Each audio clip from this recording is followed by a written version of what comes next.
in Mark chapter 1, and we will finish Mark chapter 1 today. We are in verses 35 through 45. And just want to kind of start with this idea that, wow, the kids left, and there's like nobody, holy smokes, I'm not preaching over there. Oh, you guys are getting like the majority of my preaching today. Not many of us, I don't think, in this room would say, like, if we have kids, right, not many of us would say that if our kids weren't, like, terribly sick or had something going on, that we wouldn't, in a heartbeat, trade places with them, right? Like, anytime my kids, I would take that on me and make you better if I could. Like, I would take whatever sickness, whatever, no matter how severe, whether it was like terminal or what, like, I would take that on myself and take your place in that disease and that illness. And I think most of us in here, probably all of us in here, would say that about our children. And we're going to see that kind of transpire here in the second part of our passage. But we're going to start really in a place that I think we can sometimes breeze past. If we're not careful to just kind of slow down and read into what the text says. In fact, today, for the first time, and I don't know if this is possible, like if you say you have a best friend, like my kids are like, I have a best friend and it's so-and-so. And then they say someone else's name, oh yeah, that's my best friend. I'm like, you can't have more than one best friend, right? Like you can only have one best friend. Right? No, you can have more than one best. Well, how can they be your best? That doesn't make... Okay, well, we got two big ideas today, okay? So, I don't know how you can have one or two, but like, we got two. So we're gonna jump in, but we're gonna be in Mark 1, 35 through 45. So I wanna read it all the way through like usual, and then we're gonna just break it up into kind of two sections, but they really do tie well together. I just felt like we needed to pull two big ideas out of this passage. So let's read it, and then we'll talk about all of that in a minute. So, 1:35 says, "And rising very early in the morning, while it was still dark, he, Jesus, departed and went out to a desolate place, and there he prayed. And Simon and those who were with him searched for him, and they found him and said to him, 'Everyone is looking for you.' And he said to them, 'Let us go on to the next towns, that I may preach there also, for that is why I came out.' And he went throughout all Galilee, preaching in their synagogues and casting out demons. And a leper came to him, imploring him, and kneeling, said to him, 'If you will, you can make me clean.' Moved with pity, he stretched out his hand and touched him and said to him, 'I will, be clean.' And immediately the leprosy left him, and he was made clean. And Jesus sternly charged him and sent him away at once, and said to him, 'See that you say nothing to anyone, but go, show yourself to the priest, and then offer for your cleansing what Moses commanded, for a proof to them.' But he went out and began to talk freely about it and to spread the news, so that Jesus could no longer openly enter a town, but was out in desolate places, and people were coming to him from every quarter." So, first big idea in verses 35 through 39 is this, that time alone with our Father gives us essential rest and revitalization. Time alone with our Father gives us essential rest and revitalization. And here's what we see. Like, we have 3 points kind of throughout, but here's the first kind of idea that comes there, is that Jesus was refreshed through prayer. Jesus was refreshed through prayer in verses 35 through 38. And this is where we kind of breeze over sometimes, right? Like, okay, great, Jesus valued prayer. But if we slow down and think about what Jesus had been doing, right? Think about the day that he just had. He went into the synagogue to preach. And while he was preaching during that worship service, the man with the unclean spirit showed up. So Jesus cast out that demon. And then after church, they went over to Simon's house, and Jesus healed Simon's mother-in-law. And then after that, probably had a meal after that together with his disciples. But then it says the whole city was coming to him, and he was healing all kinds of diseases, casting out all kinds of unclean spirits. So this is his day, right? Like from the moment church starts, he is going until probably well into the late hours of the evening. I mean, it's an exhausting day. And, for us, it's not like Jesus went, okay, I had a busy day, so I'm going to just take off for like a little R&R, right? I'm just going to take a day for myself, right? Go hit the beach with my bros. I'm just going to like relax. I'm just going to take a day for myself, right? No, what does he do? It says that he found a desolate place, and there he prayed. So after a day of complete exhaustion, just expounding probably most of his human energy during that day. He is just exhausted. And so what does he do? He goes and finds time alone with his Father to pray. One pastor preached a sermon on this, and he called it, "Don't just do something, sit there." It's kind of like that. But Jesus, in his humanity, he knew the importance of recharging in the presence of his Father. I mean, when we get hungry, what do? We eat, right? Sometimes maybe when I'm not hungry. But when you get hungry, you eat, right? When you get thirsty, you drink. When you get tired, you sleep, right? Like there's natural things that happen to recharge ourselves, right? And just like our bodies need to be recharged, so do our souls as well. And we can't think that when we're emotionally, mentally drained, like we can't think that all we need to do is just sleep or just slow down. Because that's not the solution. Like, oh man, I'm feeling like, and listen, I get this, like where you have like an emotionally taxing day, you have a mentally taxing day, and you're like really discouraged, and there's nothing like just going to sleep, because it's like, I'm just gonna check out, I'm unconscious. I don't have to think about all of these things, right? Like sleeping does it, right? But then you wake up and like it's right back in your mind, right? So maybe for a time, it kind of like helps you just to not think about things. But slowing down and sleeping is not the answer, right? We're so busy, we jump from one thing to the next. Like that's how most of us live our lives, is just go, go, go. If it's not one thing, it's another, and we're just busy, we're busy, and we don't even really think about how busy we are. It just becomes so much a part of our lives and our day-to-day that it just becomes normal to us. And then we get to the end of the day, and Jade could tell you this. She's like, hey, you want to watch a show? And I'm like, sure. Like I'm sleeping in 5 seconds, right? Because I can't. I sit on the couch and I get so relaxed and I'm just so exhausted. I can't keep my eyes open. And then we're so crazy. What's the definition of insanity? Like I wake up and I do it all over again. Like I just get back to it, and I just get after this like busy life. And we pour so much energy out, right? Like we pour so much out, and eventually we're going to hit a wall, right? We're going to burn out. We're gonna give too much of ourselves, right? Just imagine you're a battery, right? Like you lose your charge. What do you need to do? Well, imagine you're a rechargeable battery. Like you plug in and you recharge, right? Like that's what you have to do in order for you to have any kind of energy again. So just like that happens, I mean, the only way for us to recharge our lives, our souls, our minds, is to plug ourselves into the source of life itself. That's it. That's the only way that we're going to be able to really, truly recharge ourselves. And Jesus shows us how to do that right here. Right? He goes to a desolate place and he gets into the presence of his Father. He withdraws from noise, right? And it's not just audible noise. Like that's important. He goes somewhere where it's quiet. But we've got to also be able to withdraw from the noise of the busyness that floods our minds. We've got to be able to somehow drown that out. And there's something so life-giving about when we can just sit, like when we can just and it's hard, I think, because our lives are so busy, but to find that moment where we can just sit and be quiet in silence, right? You're like, well, I got kids. Well, make them go outside and play. All right, like just find that quiet time, that place for you that's just, okay, I know it's gonna be quiet. Listen, you can like go into your closet, all right? Go sit in your closet, close all, like bedroom door, bathroom door, we got a closet door. We got 3 doors I can close. Just go sit in silence. When I make time to do this, when I can find the time to do this, when I make it, the first thing that I pray, honestly, almost every single time, is that God would just clear my mind. I just sit there and I just beg God, like just clear my mind.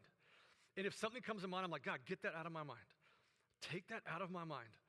Any distractions I have, anything that's coming, like the busyness of my day, the schedule, just clear my mind. The thing that's weighing me down, just for the moment, just clear my mind. And that's where I start, just begging God just to take everything out of my mind, everything that I might feel stressed about, everything that I've got to do, just take it out of my mind. Drown out that noise, because I just want to hear your voice. I just want to hear you speaking to me. Charles Spurgeon once said, "Look no man in the face till thou hast seen the face of God. Speak thou with none till thou hast had speech with the Most High." Don't even interact with someone until you've interacted with God. We can't overlook this, right? We breeze through this. Like, okay, I know I need to pray. Jesus prayed. He modeled prayer for us. By the way, this is one of those passages that a lot of pastors are like, you need to be up before the sun because Jesus was up before the sun. That's not what this is saying. Some people can do that. That's hard for me. It's hard for a lot of people, but that's not the point of this passage. The point is that he found a desolate place and he prayed. He spent that time with his Father. And what does he get out of it? He gets rest. He gets revival. Like he gets that energy that he needs to continue forward. But even in this moment of prayer, there's distractions coming at him. Right? We look at the disciples as like, oh, they're just coming to find him because they couldn't find him. But when you look into the language that's used here, it's implying that there's a rebuke that's happening. Like the disciples come and find him. Jesus, what are you doing? Everyone's looking for you. It's not, hey, we're just trying to find you because it's time to go. It's like, where have you been, man? Like, we need you. What are you doing out here by yourself? That's the kind of language that's behind this comment, right? Everyone is looking for you. Daniel Aiken, who's the president of Southeastern, he paraphrases, I think pretty accurately, what Peter says. He says, what are you doing? This is not where you should be. You need to be with the crowds. We're building a following here. Things are beginning to happen. You don't have time to be alone and pray. Like, we got to keep moving, Jesus. It's kind of a rebuke, right? But notice how Jesus responds, right? He says, let us go on to the next towns. They're like, hey, Jesus, we got to go. And he's like, okay, but let us go on to the next towns that I might preach there also, for that is why I came out. I came to preach. So what's another result of Jesus spending time with his Father? It's a reminder of his mission, of his purpose that he'd been called to. He cleared the distractions, took care of that exhaustion by plugging into the Father, and then he had clarity of mind around what he was called to do. So we see that it gives him three things. I mean, it gives him a lot more than this, but we see that it gives him rest. We see that it gives him revitalization, like he's kind of revived and ready to go for the next day. And it gives him clarity of thought, clarity around what his purpose and his mission is. So, question for reflection for us is it's kind of two questions, but how often do we lose sight of what we are called to do? And how often do our busy schedules become the thing that keep us from doing what we should be doing? So how often do we get distracted so much that we kind of just get into this rhythm, like I just live my life and then I go to sleep, and maybe you felt this at the end of the day and you lay down and go, what did I just do? Like, what did I accomplish today? Yes, I worked and I did what I was supposed to do for my job, but what else did I accomplish today? Did I spend meaningful time with my kids?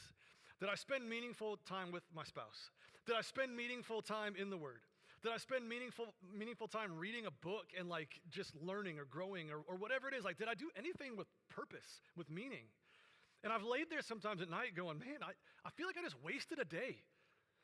I feel like I just kind of went about the motions, did what I was supposed to do, but didn't really feel like it was much purpose behind it.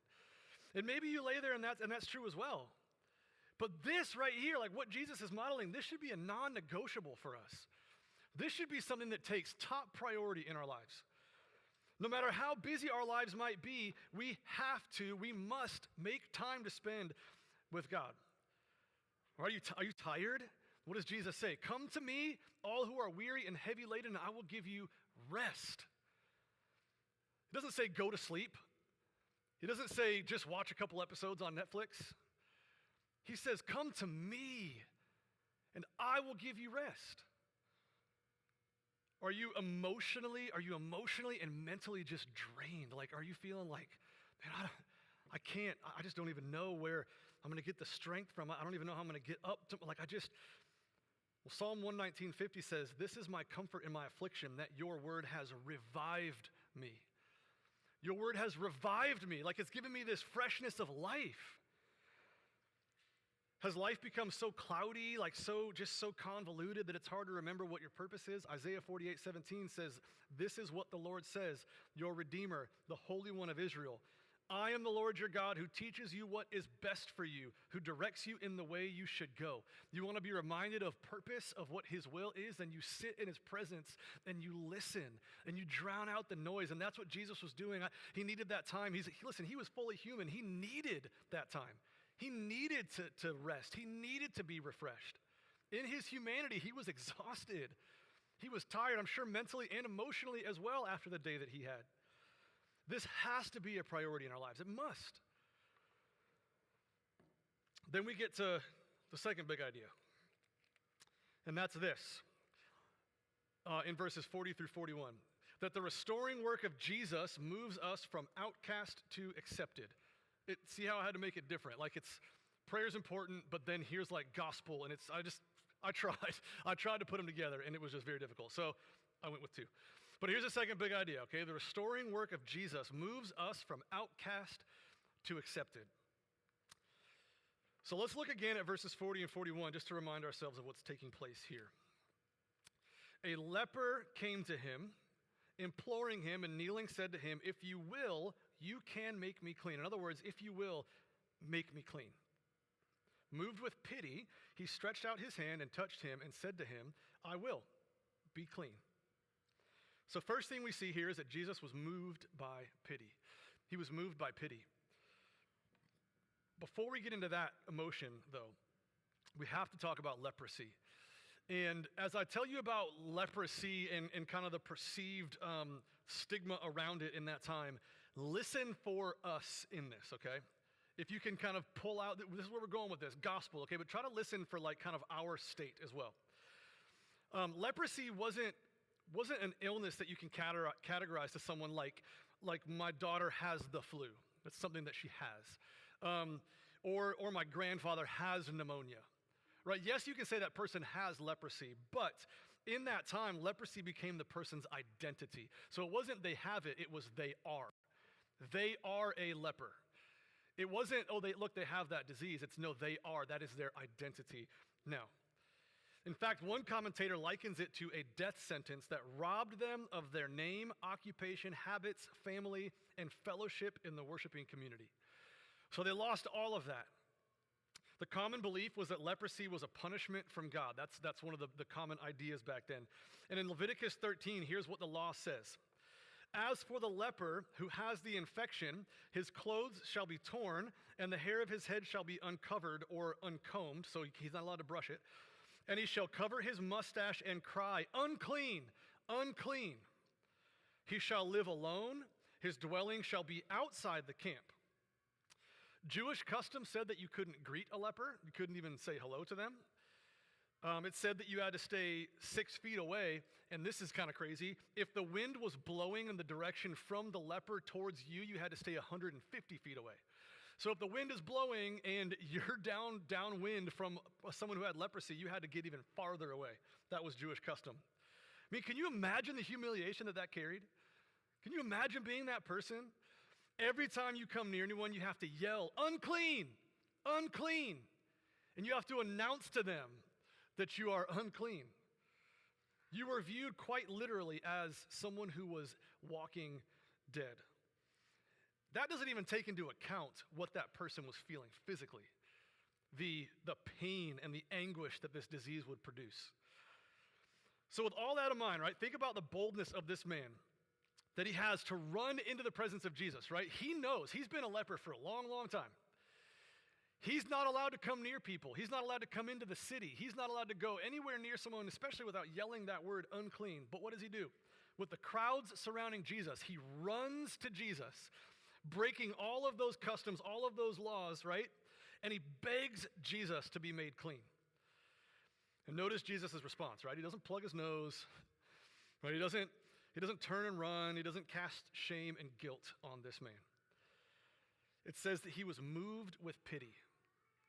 He was moved with pity. And in our minds, when we hear that word pity, we kind of imagine Jesus being moved with compassion, right? That's having pity on someone is like I have compassion towards, so I feel sorrowful for that person.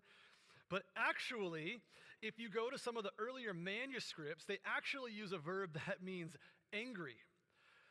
So early manuscripts say that Jesus was filled with anger. Now, it doesn't mean he was angry at the man, but what it means is that he was angry, which both are probably very true, but he was angry with the evil that had corrupted this man's life.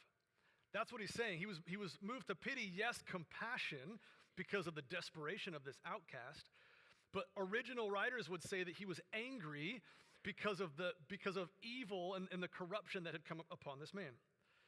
So what does he do? What does Jesus do? Well, He breaks down the walls of human understanding, right? Like he breaks all of those customs, all of the normal things that you were supposed to do.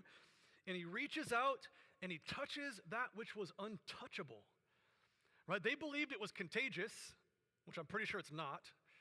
They believed that if you touch someone with leprosy, you're going to get it. So you don't touch those people. They were untouchable.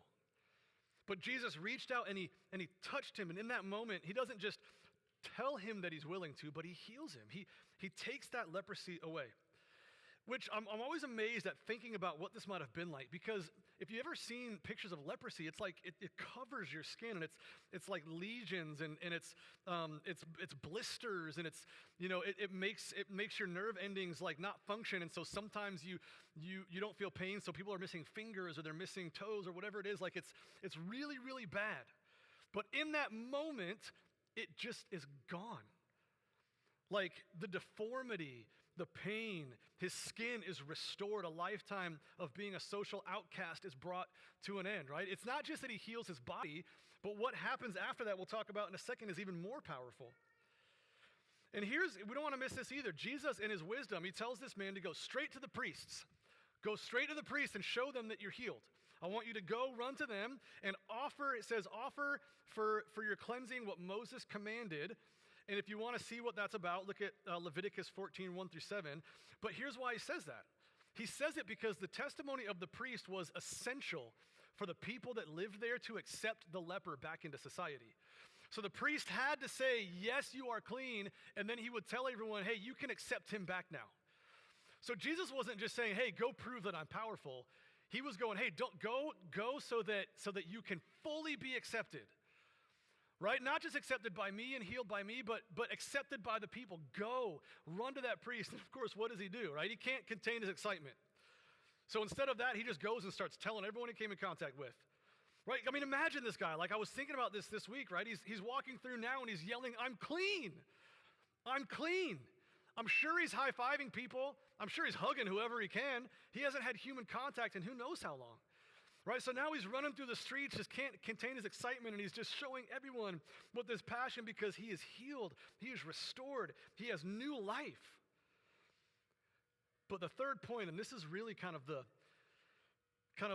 heart of this whole entire message, is there are consequences to his decision to, in a way, disobey Christ.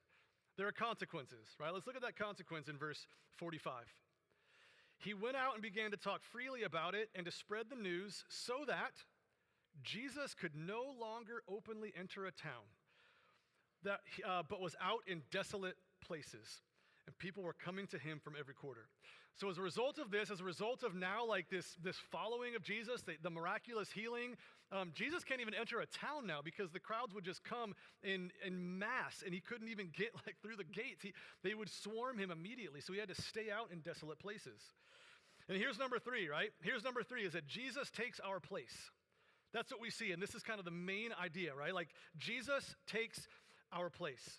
What do I mean by that? Jesus didn't take on leprosy in this story, but the leper, who was once an outcast and living in desolate places, has now been healed and restored to community, right? And Jesus, who was in the towns, is now living and doing ministry in desolate places. So they've switched places, right? So think about this, right? Don't miss this. And this is one of those like powerful things that we read the story, we're like, wow, oh, I guess Jesus had to go do ministry. No, like, what's the point of this right here? Don't miss this truth. We, who were once outcasts living outside of the community of God, the people of God, have been touched by Jesus, given new life, and brought into community. And in order for that to happen, Jesus had to take our place. Right? He had to take our place. He had to become the outcast. We, who because of our sin were destined to live out our days in spiritual isolation, have been made new, right? We were hopeless, and someone had to step in and intervene, and Jesus did that. And I thought about that this week, and it's so true for most of us in this room, but how often do we fail to believe that? Like, how often do we fail to believe that Jesus can heal us completely? Like, like my leprosy is far too bad for Jesus to possibly heal. We tend to think that our sin is far too great. Right? No way Jesus can heal that. No way Jesus can fix me. And I read this really great article this week in which the author said that really thinking that way, if you kind of think that your sin is too grand, it's almost kind of like a form of pride. Like, my sin is so significant that not even Jesus can contend with it. But then the author destroys all of that by concluding that there is always more grace than offense, grace in Jesus than offense in us, more forgiveness in him than sin in us. Is that not great news? I mean, is that not great news that we who were dead, like dead in our trespasses and sins, literally walking dead, much like the leper, were touched by the blood of Jesus and immediately healed? Immediately, right? Like his skin was healed, his deformities brought back to normalcy, and he had strength in his fingers and his hands and his feet and his legs, and he's just immediately healed. And that's exactly what happened to us, right? Like, if you confess with your mouth that Jesus is Lord and believe in your heart that God raised him from the dead, you will be saved in the moment, from exile to redeemed, outcast to accepted. And I feel like we just have to let that really sink in. We really need to understand the gravity of this truth. Because again, like, we all believe it, but so often we get stuck in our sin and our uncleanness. And I want to let this just hit us right now. Right? That we were that leper, unclean, outcast. But Jesus reaches out, and by his blood, we are healed, made new, clean. Jesus in our place. 2 Corinthians 5:21 says, "For our sake he made him to be sin who knew no sin, so that in him we might become the righteousness of God." But even as Christians, though, we need this reminder. Right? There's so much power in preaching the gospel to ourselves every day. In those quiet moments when you have those with the Lord and you're just listening, just preach the gospel to yourself. So let me ask you this question as we kind of wrap up here. Let me ask you this question, all right? What is it, even as believers, right? What is it right now that's making you feel unclean? What is it that's making you feel like you're unworthy? Is it shame? Is it guilt? Is it dishonor? Is it embarrassment? Is it failure? Listen to Isaiah 53, 4-6. "Surely he has borne our griefs and carried our sorrows, yet we esteemed him stricken, smitten by God, and afflicted. But he was pierced for our transgressions, he was crushed for our iniquities. Upon him was the chastisement that brought us peace. And with his wounds we are healed. All we like sheep have gone astray. We have turned everyone to his own way, and the Lord has laid on him the iniquity of us all." So, when we feel unclean, when we are overcome with shame, when we're overcome with guilt, embarrassment, failure, then we run back to point number one. We find a quiet place and we cry out to our Father for forgiveness, for restoration, for revitalization. And we remind ourselves of who we are in Christ and what our purpose is as his children. So it all ties together. But just because we are clean as believers doesn't mean that we still don't have that sense of being unclean sometimes. So whatever it is, whether it's shame, guilt, dishonor, embarrassment, failure, or something else that's making you feel unclean, we're gonna sing, and band, you guys can come up. We're gonna sing another song, and as we do that, and as we're getting ready to enter into a time of communion, this is a moment where, well, one, if you don't know Jesus, like if you haven't been ultimately cleansed by the blood of Christ and have accepted that gift of salvation, like if that's not you here this morning, then that's the first thing that I would plead with you to take care of. That you would just cry out to God and say, "God, I'm unclean, I'm stuck, I'm hopeless, I feel like an outcast, I feel like I can't win, I feel like life is going nowhere, I feel like I can't do it on my own." Like, that's all true before Christ. So if you're feeling that, then cry out to God and say, God, I need Jesus. I need him. I need him to come and touch me. I need him to save me. I need him to take my place. I need him to take my sin and take my unclean nature. And I want to be clean. I want to be saved. I want relationship with him. I want to be brought into community with you. Then just plead with him for that. But if you're there, but you're still feeling unclean, then use these next few moments like just get deep in your soul and in your heart and in your mind with God right now. Let the Spirit just reveal some things in your life. And we're going to sing, but you don't have to sing.